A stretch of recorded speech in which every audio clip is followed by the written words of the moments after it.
Le grand matin IT Sud Radio. La petite philo de l'été. Vincent Cespedes. C'est l'heure de la petite philo de l'été et ce matin nous allons vous aider à faire la paix avec votre corps. Non pas qu'on soit en guerre, mais l'été, c'est bien connu, qui n'angoisse pas à l'idée de se mettre en maillot, de se dénuder et de se montrer à l'autre, bref, d'être jugé. Ce matin, on va tenter de décomplexer. Bonjour Vincent Cespedes. Bonjour. Je rappelle que vous êtes philosophe, écrivain, spécialiste aussi de la question des genres. Petite question perso. Vous avez la trouille, vous, pas, de vous mettre en caleçon l'été Ah non, moi j'assumez j'ai votre arrêté corps, d'avoir votre beau corps de sportif. Non, d'ancien sportif, donc qui a pris un peu de kilos. Et non, moi j'assume et presque je suis heureux et fier de montrer tous les poils que j'ai dans le dos. Mes kilos en trop, j'en ai mais rien à faire. Et je pense qu'il y a une vraie... C'est pas la mode, hein, c'est pas la norme. C'est pas la norme, mais j'adore. Et en fait, il faut être révolutionnaire. Si on ne correspond pas aux critères de beauté actuels, c'est-à-dire l'homme bionique, hein, l'homme qui sent bon, voilà, l'après-rasage et qui a pas de poils et qui va. Bon, ça c'est une caricature. C'est le mannequin qu'on a dans les vitrines. On va pas être ça. Donc moi, je suis pour une vraie révolution des corps. Et les vacances permettent cette révolution-là. Avec plein de poils dans le dos, comme vous dites. Des poils, des kilos en trop. C'est beau. L'être humain est beau. Et c'est sa diversité qui est belle. On voyage de corps en corps. Voilà. Donc, plus on a une norme qui nous dit qu'il y a toute une petite minorité de la population qui a un corps acceptable et tout le reste doit être complexé, plus il faut se révolter contre ce modèle-là. Non, mais vous assumez, il y a beaucoup de gens qui complexent. Alors, c'est vrai qu'on n'a jamais autant parlé, les médias, la pub, de la libération des corps. Les normes sont toujours là. Voilà, rien qui doit dépasser, jeune, mince, beau. Et si vous ne correspondez pas à ces critères, c'est de votre faute. Vous vous laissez aller. On est encore là dans la notion de culpabilisation, finalement. Oui, puis à la fois, de plus en plus, on en a un peu marre de ce corps qui n'a pas d'odeur, de ce corps qui est plastique, de ce corps qui est trop parfait. Finalement, le corps Avatar. parfait, oui, ça fait Avatar, c'est une sorte de robotisation de la beauté humaine qui perd tout son sel, tout son charme. Ce qui est beau dans un corps, c'est sa défaillance. Ce qui est beau chez quelqu'un, c'est quand il pédale un peu dans la semoule, qu'il n'est pas maître de la situation. Ce qui nous charme chez quelqu'un, c'est Gilles Deleuze, un grand philosophe de la fin du XXe siècle, qui disait ça. Le charme de quelqu'un, c'est son grain de folie. Ouais. Et son grain de folie, il doit aussi se voir. Si on est trop normé, si on agit comme des robots, on n'accède pas à l'identité profonde de quelqu'un. Donc la libération des corps, elle doit avoir lieu, et ça nécessite une véritable remise en question des normes auxquelles on s'astreint. Ouais, si je vous suis, la libération des corps, c'est finalement, elle doit se faire dans notre tête à nous, alors, et se dire, bon, voilà, ok, mon corps n'est pas parfait, elle ne correspond pas aux critères, mais basta. Et qu'est-ce qui rend quelqu'un beau? La vraie beauté, celle qui nous fait vibrer. Oui, mais vous n'allez pas nous faire le coup de la beauté intérieure, ça marche tout ça. C'est pas ce qui rassure forcément je parle certaines de beauté personnes. Extérieure. Oui. Ce qui rend quelqu'un beau, c'est quelqu'un qui a totalement confiance dans son corps. Qu'il soit gros, petit, maigre, vieux ou jeune, quelqu'un qui dit, je vous emmerde tous, j'ai le corps que j'ai et je m'assume et je m'impose, et ben là on fait waouh. Ouais. On fait waouh. Ouais. Mais le mec, on peut avoir très beau corps et être un peu gêné d'être soi-même, hein, ça existe, ou d'être tout le temps à devoir se perfectionner. Donc en fait, c'est la confiance dans sa présence humaine qui fait que quelqu'un est beau. Les gens qui sont en bataille avec leur propre présence, qu'ils aient un beau corps ou un corps tordu, eh bien ceux-là, on n'arrive pas à les trouver véritablement beaux. Donc il faut bien prendre conscience de qu'est-ce que c'est être présent. Quelqu'un de présent, c'est quelqu'un qui a un regard. C'est quelqu'un qui regarde profondément ce qui l'entoure, la nature, les autres. C'est quelqu'un qui jouit de la présence de l'autre. Et la présence humaine, c'est ça qu'il faut sauver. Le corps plastique est en fait l'ennemi de la présence humaine. J'aime bien, il s'emballe. D'ailleurs, c'est peut-être le cas de certains auditeurs qui parfois se baladent sur des plages dans le sud où parfois on les regarde de loin, ces nudistes qui sont pas forcément jeunes, qui sont pas forcément minces, qui ont l'air de s'assumer. Comment eux s'affranchissent, ont l'air décomplexés, alors que nous on va se dire oh là là, j'ai 1 kilo de trop par ici, par là. Le nudisme, c'est une philosophie. Oui. Hein, c'est un rapport au monde, un rapport à la nature. C'est politique alors, c'est une politique. Totalement politique. Il a d'ailleurs essaimé en Californie, venant de l'Allemagne, dans les années 20. Et donc, on a tout un courant qui c'est un rapport au monde en fait. C'est un rapport au monde. Et d'ailleurs, le corps est un rapport au monde. Le corps exprime plus qu'une matérialité comme ça concrète.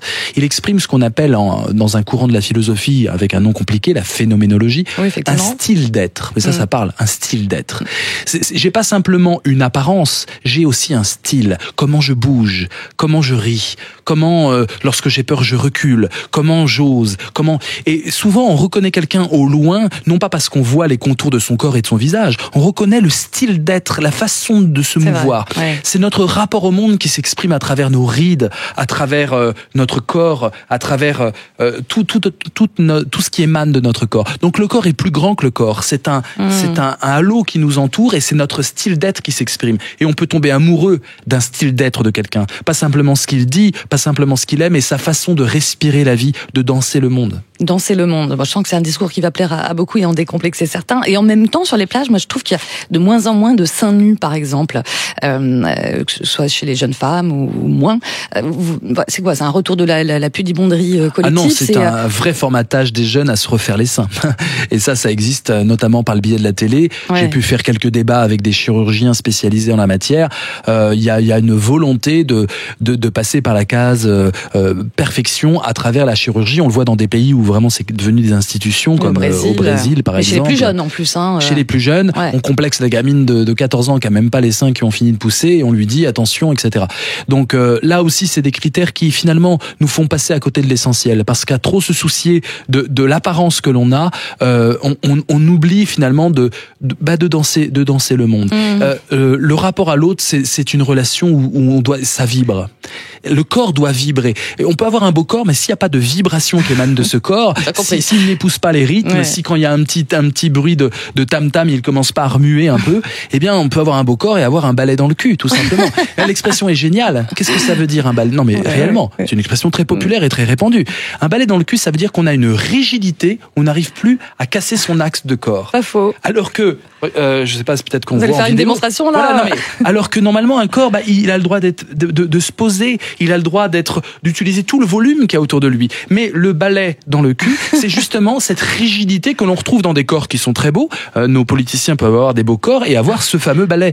Donc, ce qui droit est beau, dans les bottes, on disait dans d'autres exactement. temps. Ouais. Et ça exprime une rigidité existentielle et politique. Le corps signe la politique de quelqu'un. Et je pense vraiment que nous devons faire cette révolution de sortir du balai et d'arriver à casser nos angles pour pouvoir épouser le monde tel qu'il vibre. Sortons du balai, elle est pas mal celle-là. Oui. Mais en même temps, Vincent Cespedes, on dit beaucoup aussi qu'on est une majorité de gens sédentaires. Alors évidemment, il y a des commerçants, des artisans, des travailleurs manuels qui travaillent de leurs mains, de leur corps, qui nous écoutent peut-être, mais une grande majorité de gens comme nous sont assis derrière des bureaux, on se muscle juste le petit doigt devant l'écran. On est coupé de notre corps aussi.